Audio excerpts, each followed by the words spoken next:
राजा जनक एक दिन प्रातःकाल अपने राजमहल के शांत उपवन में बैठे थे। सूर्य की पहली किरणें वृक्षों की पत्तियों पर पड़कर उन्हें स्वर्णिम बना रही थीं। पक्षियों का मधुर कलरव वातावरण को पवित्र बना रहा था, किंतु राजा जनक का मन अत्यंत गंभीर था। उनके भीतर एक ऐसा प्रश्न उठ रहा था जिसने उनकी सारी शांति छीन ली थी। उसी समय उनके पूज्य गुरुदेव वहां पधारे। राजा जनक तुरंत उठे, उनके चरणों में प्रणाम किया और अत्यंत विनम्रता से उन्हें आसन ग्रहण कराया। कुछ क्षणों तक दोनों मौन रहे। फिर राजा जनक ने हाथ जोड़कर कहा। राजा जनक बोले, गुरुदेव, आज मेरे मन में एक ऐसा प्रश्न उठा है जिसका उत्तर यदि मुझे नहीं मिला तो जीवन भर मेरी जिज्ञासा समाप्त नहीं होगी। लोग कहते हैं कि शरीर नश्वर है, आत्मा अमर है। कोई कहता है आत्मा शरीर छोड़कर दूसरे जन्म में चली जाती है। कोई कहता है आत्मा परमात्मा का अंश है। कोई कहता है जिसने आत्मा को देख लिया उसने ईश्वर को देख लिया। परंतु गुरुदेव, क्या वास्तव में किसी ने आत्मा को देखा है? यदि आत्मा है तो वह दिखाई क्यों नहीं देती? यदि वह हमारे भीतर रहती है तो हम उसे महसूस क्यों नहीं कर पाते? और यदि किसी ने आत्मा को देखा है तो वह अनुभव कैसा होता है? राजा जनक की आंखों में गहरी जिज्ञासा थी। गुरुदेव मुस्कुराए। उन्होंने कुछ क्षण आंखें बंद कीं और फिर बोले। गुरुदेव बोले, राजन, आज तुमने ऐसा प्रश्न पूछा है जो हजारों वर्षों से आर्षियों, मुनियों, योगियों और साधकों के मन में उठता आया है। जिस दिन यह प्रश्न किसी मनुष्य के भीतर सच्चे मन से उठ जाता है, उसी दिन उसकी आध्यात्मिक यात्रा आरंभ हो जाती है। लेकिन इस प्रश्न का उत्तर शब्दों से नहीं, अनुभव से मिलता है। फिर भी मैं तुम्हें उस अनुभव की ओर ले जाने का प्रयास करूंगा। राजा जनक ध्यानपूर्वक सुनने लगे। गुरुदेव बोले, राजन, पहले यह बताओ, जब तुम दर्पण में अपना चेहरा देखते हो तो क्या वास्तव में स्वयं को देखते हो? राजा जनक बोले, हां गुरुदेव, मैं अपना ही चेहरा देखता हूं। गुरुदेव मुस्कुराए। नहीं राजन, तुम अपना चेहरा नहीं देखते, तुम केवल उसका प्रतिबिंब देखते हो। यदि दर्पण टूट जाए तो क्या तुम्हारा चेहरा समाप्त हो जाएगा? राजा जनक बोले, नहीं गुरुदेव, उसी प्रकार जो दिखाई देता है वह शरीर है, जो दिखाई नहीं देता वही आत्मा है। दिखाई न देना अस्तित्व न होने का प्रमाण नहीं होता। राजा जनक आश्चर्य से गुरुदेव की ओर देखने लगे। गुरुदेव आगे बोले, राजन, क्या तुमने कभी हवा को देखा है? नहीं गुरुदेव। फिर भी क्या तुम्हें विश्वास है कि हवा है? हां, क्योंकि मैं उसे महसूस करता हूं। क्या तुमने प्रेम को देखा है? नहीं। क्या तुमने दुख को देखा है? नहीं। क्या तुमने आनंद को देखा है? नहीं। फिर भी तुम जानते हो कि ये सब हैं। इसी प्रकार आत्मा भी है। उसे आंखों से नहीं देखा जा सकता, उसे केवल अनुभव किया जा सकता है। राजा जनक कुछ क्षण मौन रहे, फिर बोले, गुरुदेव, यदि आत्मा अनुभव की वस्तु है तो क्या किसी मनुष्य ने वास्तव में उसका अनुभव किया है? गुरुदेव बोले, हां राजन, ऋषियों ने किया, महर्षियों ने किया, योगियों ने किया, संतों ने किया, और जिसने किया वह बदल गया। उसके भीतर से भय समाप्त हो गया, मृत्यु का डर समाप्त हो गया, लोभ समाप्त हो गया, क्रोध समाप्त हो गया। क्योंकि जिसने आत्मा को जान लिया उसने समझ लिया कि न जन्म मेरा है न मृत्यु मेरी है, मैं केवल साक्षी हूं। राजा जनक बोले, गुरुदेव, यदि ऐसा है तो संसार के सभी लोग आत्मा का अनुभव क्यों नहीं कर पाते? गुरुदेव बोले, क्योंकि राजन, मनुष्य बाहर देखने का आदी है। उसकी आंखें संसार को देखती हैं, उसका मन इच्छाओं को देखता है, उसकी बुद्धि लाभ हानि को देखती है। परंतु आत्मा इन सब से परे है। जिस प्रकार अशांत जल में चंद्रमा का प्रतिबिंब स्पष्ट दिखाई नहीं देता, उसी प्रकार अशांत मन में आत्मा का अनुभव नहीं होता। जब मन शांत होता है, जब इच्छाएं शांत होती हैं, जब अहंकार शांत होता है, तब पहली बार मनुष्य अपने भीतर उस प्रकाश को महसूस करता है जिसे आत्मा कहते हैं। राजा जनक की आंखें नम हो गईं। उन्होंने पूछा, गुरुदेव, क्या आत्मा को देखने वाला व्यक्ति फिर कभी दुखी नहीं होता? गुरुदेव बोले, राजन, दुख परिस्थितियों से आता है, परंतु आत्मज्ञानी व्यक्ति दुख के बीच भी टूटता नहीं। वह जानता है कि यह शरीर बदलने वाला है, यह संसार बदलने वाला है, यह समय भी बदल जाएगा, लेकिन जो मेरे भीतर है वह कभी नहीं बदलता। वही आत्मा है और वही परमात्मा का अंश है। राजा जनक लंबे समय तक मौन बैठे रहे। उनके भीतर जैसे कोई नया द्वार खुल रहा था। उन्हें लगा कि आज तक वे जिस सत्य को बाहर खोज रहे थे उसकी दिशा शायद भीतर की ओर है। उन्होंने विनम्र स्वर में कहा, गुरुदेव, यदि आत्मा को आंखों से नहीं देखा जा सकता तो क्या कोई ऐसी साधना है जिससे उसका प्रत्यक्ष अनुभव हो सके? क्या कोई साधारण मनुष्य भी उस अवस्था तक पहुंच सकता है, या यह केवल महान ऋषियों के लिए ही संभव है?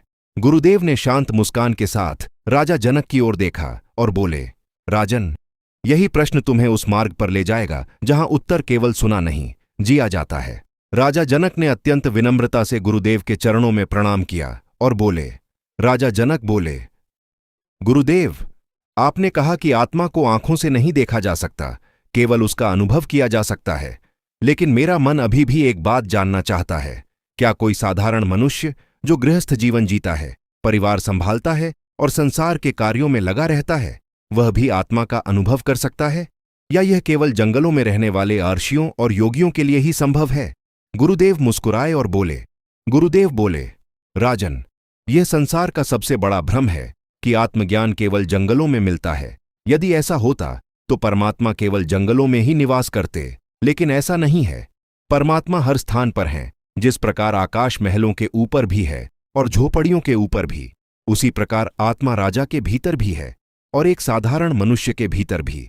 अंतर केवल इतना है कि कोई बाहर देखता है और कोई भीतर। राजा जनक बोले, गुरुदेव, यदि आत्मा सबके भीतर समान रूप से है तो फिर कोई ज्ञानी और कोई अज्ञानी क्यों है? गुरुदेव बोले, राजन, एक उदाहरण सुनो। मान लो एक कमरे में 100 दीपक रखे हैं। उनमें से कुछ जल रहे हैं और कुछ बुझ गए हैं। क्या बुझे हुए दीपकों में प्रकाश देने की क्षमता समाप्त हो गई? नहीं, उन्हें केवल पुनः प्रज्वलित करने की आवश्यकता है। इसी प्रकार हर मनुष्य के भीतर आत्मा का प्रकाश है, लेकिन अज्ञान, मोह, क्रोध, लोभ और अहंकार की धूल ने उसे ढक रखा है। जब यह धूल हटती है तब आत्मा का प्रकाश स्वयं प्रकट हो जाता है। राजा जनक कुछ देर विचार करते रहे। फिर उन्होंने पूछा, गुरुदेव, क्या आत्मा का अनुभव किसी चमत्कार की तरह होता है? गुरुदेव हल्के से मुस्कुराए, नहीं राजन, आत्मा का अनुभव चमत्कार नहीं, बल्कि सबसे बड़ा सत्य है। चमत्कार तो मन को आकर्षित करते हैं, आत्मा का अनुभव मन को शांत कर देता है। जिस दिन मनुष्य आत्मा को जान लेता है, उसी दिन उसके भीतर की बेचैनी समाप्त होने लगती है। वह दूसरों से तुलना करना छोड़ देता है। वह अपने दुखों को भी ईश्वर का प्रसाद समझने लगता है। राजा जनक बोले, लेकिन गुरुदेव, संसार में तो लोग धन, पद और प्रतिष्ठा के पीछे भागते हैं। क्या यह सब आत्मज्ञान के मार्ग में बाधा है? गुरुदेव बोले, धन बाधा नहीं है, पद बाधा नहीं है, राज्य भी बाधा नहीं है। बाधा केवल आसक्ति है। राजन, तुम स्वयं एक राजा हो, फिर भी यदि तुम्हारा मन राज्य में नहीं, सत्य में है, तो तुम आत्मज्ञान के अधिकारी हो। और यदि कोई सन्यासी भी अपने अहंकार में डूबा है, तो वह आत्मा से उतना ही दूर है जितना कोई लोभी व्यापारी। राजा जनक की आंखों में आश्चर्य झलक उठा। उन्होंने पूछा, गुरुदेव, क्या आत्मा का अनुभव होने पर मृत्यु का भय सचमुच समाप्त हो जाता है? गुरुदेव गंभीर स्वर में बोले, हाँ राजन, जिसने स्वयं को केवल शरीर माना वह मृत्यु से डरेगा, लेकिन जिसने स्वयं को आत्मा जाना वह समझ जाएगा कि मृत्यु केवल वस्त्र बदलने जैसी है। जिस प्रकार मनुष्य पुराने वस्त्र त्याग कर नए वस्त्र धारण करता है, उसी प्रकार आत्मा पुराने शरीर को छोड़कर नया शरीर धारण करती है। आत्मा न जन्म लेती है न मरती है, वह केवल साक्षी है। राजा जनक की आंखों से आंसू बहने लगे। उन्होंने कहा, गुरुदेव, यदि यह सत्य है तो संसार के अधिकांश लोग मृत्यु से इतना भयभीत क्यों रहते हैं? गुरुदेव बोले, क्योंकि उन्होंने स्वयं को कभी जाना ही नहीं। जिसने जीवन भर केवल शरीर को मैं माना, उसके लिए शरीर का अंत ही सब कुछ लगता है।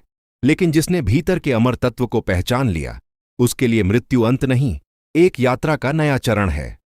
कुछ देर तक चारों ओर मौन छाया रहा। फिर गुरुदेव ने राजा जनक से पूछा, राजन, बताओ, जब तुम गहरी नींद में होते हो तब तुम्हारा राज्य कहाँ होता है? तुम्हारा सिंहासन कहाँ होता है? तुम्हारी पहचान कहाँ होती है? राजा जनक बोले, गुरुदेव, उस समय तो मुझे कुछ भी याद नहीं रहता। गुरुदेव बोले, फिर भी सुबह उठकर तुम कहते हो, मैं बहुत अच्छी नींद सोया। जो यह जान रहा था कि नींद सुखद थी, वही तुम्हारा वास्तविक स्वरूप है, वही आत्मा है। वह हर अवस्था में साक्षी बनी रहती है।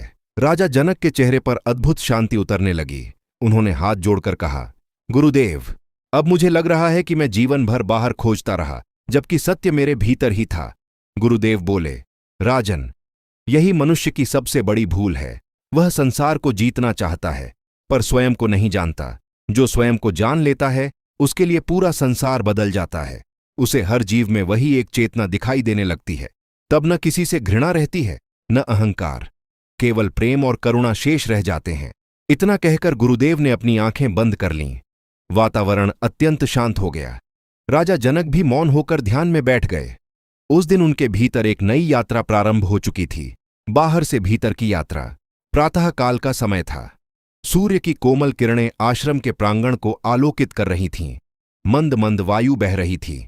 पक्षियों का मधुर कलरव वातावरण को दिव्यता से भर रहा था। राजा जनक पूरी रात गुरुदेव की बातों पर चिंतन करते रहे थे। उनके मन में अब पहले से भी अधिक गहरी जिज्ञासा जाग उठी थी। वह गुरुदेव के चरणों में प्रणाम करके बोले, राजा जनक बोले, गुरुदेव, आपने कहा कि आत्मा का अनुभव किया जा सकता है, लेकिन कृपा करके यह बताइए कि उस अनुभव तक पहुंचने का मार्ग क्या है? मनुष्य अपने भीतर उस दिव्य चेतना को कैसे पहचान सकता है? गुरुदेव ने राजा जनक की ओर प्रेम से देखा और बोले, गुरुदेव बोले, राजन, आत्मा को पाने का मार्ग कहीं बाहर नहीं है, वह तुम्हारे अपने भीतर से होकर जाता है। मनुष्य जीवन भर संसार की वस्तुओं को पाने में लगा रहता है, पर जिसने स्वयं को पा लिया उसने सब कुछ पा लिया। लेकिन आत्मा का अनुभव करने के लिए सबसे पहले मन को समझना आवश्यक है। राजा जनक बोले, गुरुदेव, क्या मन ही सबसे बड़ी बाधा है?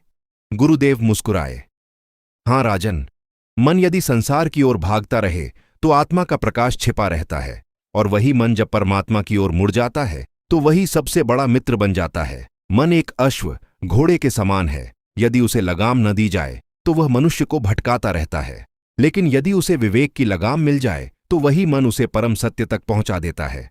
राजा जनक ने पूछा, गुरुदेव, मन को शांत कैसे किया जाए? गुरुदेव बोले, मन को बलपूर्वक शांत नहीं किया जा सकता। जितना उसे दबाओगे वह उतना ही उग्र होगा।